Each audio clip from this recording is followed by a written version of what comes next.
बोलो कृष्णचंद्र भगवान की जय। आज हम एकादशी व्रत कथा सुनेंगे, पापांकुशा एकादशी व्रत कथा, जिसको काफ़ी जगह पाशांकुशा एकादशी व्रत कथा भी वर्णन आया है। तो हम इसे पापांकुशा एकादशी, इसका अश्विन माह शुक्ल पक्ष में सुनी जाने वाली कथा बहुत ही पुण्यपद और तथा वैष्णवजन को जो लोग इनको सुनते हैं उन्हें वैकुंठ की प्राप्ति होती है, धन धान्य सुख शांति भी प्राप्ति होती है। ऐसे इसकी संपूर्ण कथा हम पापांकुशा एकादशी का इसमें सुनते हैं। आइए कथा सुनते हैं।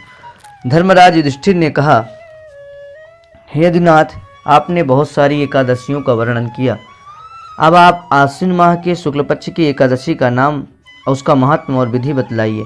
इस एकादशी उपवास को करने से कौन कौन से फल मिलते हैं, यह सब कृपा पूर्वक कहिए। देवकी नंदन बोले, हे राजन, इस अश्विन माह की शुक्ल पक्ष की एकादशी को पाशांकुशा एकादशी कहते हैं, जिसको पापांकुशा एकादशी भी कहते हैं। इसके उपवास से समस्त पाप जल कर राख हो जाते हैं और अनंत पुण्य फल की प्राप्ति होती है। इस एकादशी उपवास का मनवांछित फल प्राप्त करने के लिए श्री विष्णु जी को पूजना चाहिए। यह उपवास देवलोक प्राप्ति में सहायक होता है। जो फल एकादशी के कठिन उपवास से प्राप्त होता है वह केवल क्षीर सागर में शेषनाग शैया पर विश्राम करते हुए विष्णु भगवान को मात्र नमन करने से ही मिल जाता है। इससे प्राणी को यम दुख भी नहीं मिलते हैं।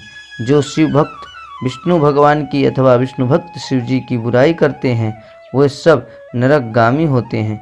1000 अश्वमेध यज्ञ और 100 राजसूय यज्ञ दोनों का पुण्य फल इस एकादशी के केवल 16 भाग के बराबर होता है। अर्थात समस्त विश्व में इस एकादशी उपवास के सामने अन्य कोई और तप या उपवास नहीं है, तथा यह एक सर्वोत्तम पवित्र तिथि भी है। जो प्राणी एकादशी उपवास नहीं करते वे सदैव दुखी और पापों से घिरे रहते हैं। केवल इसी एकादशी का उपवास करने वाला यम दर्शन से मुक्त हो जाता है तथा यमलोक नहीं जाता।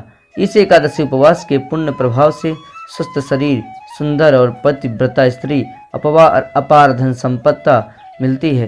अंत में देवलोक की प्राप्ति होती है। इस एकादशी उपवास के साथ रात्रि जागरण करने वाले को देवलोक की प्राप्ति में किसी भी प्रकार की बाधा नहीं होती है। इस एकादशी के उपवासकर्ता के मातृपक्ष और पितृपक्ष के 10 पुरुष तथा स्त्री पक्ष के भी 10 पुरुष विष्णु रूप में तथा सुंदर वस्त्राभूषणों से सुसज्जित हो विष्णु धाम जाते हैं।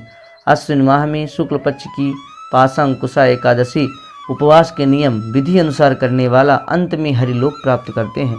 एकादशी को जो मनुष्य ब्राह्मण को पृथ्वी, अन्न, जल, गौ, उपाहन, वस्त्र तथा छत्र दान में देते हैं वो भी यमराज के दर्शन से मुक्त हो जाते हैं। जो दरिद्र अथवा असमर्थ हैं उन्हें भी शक्ति के अनुसार कुछ दान कर पुण्य अवश्य प्राप्त करना चाहिए। जो लोग सरोवर, उपवन, धर्मशाला, प्याऊ, अन्न भंडार का निर्माण कराते हैं वो भी यम दर्शन से मुक्त हो जाते हैं। ऐसे मनुष्य इस लोक में अनेक सुखों को उपभोग कर मरणोपरांत देवलोक जाते हैं।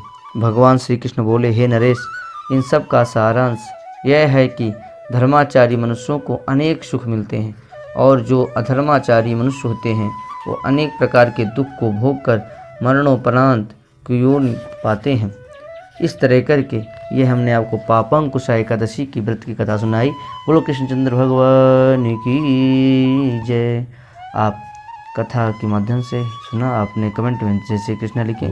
कोई राय है, आपका कुछ विचार है तो जरूर आप हमें कमेंट बॉक्स में प्रेषित करें। कथा सुनने के लिए आप सभी का बहुत बहुत धन्यवाद। चैनल बनाया है, पेज बनाया है, लाइक करें, शेयर करें।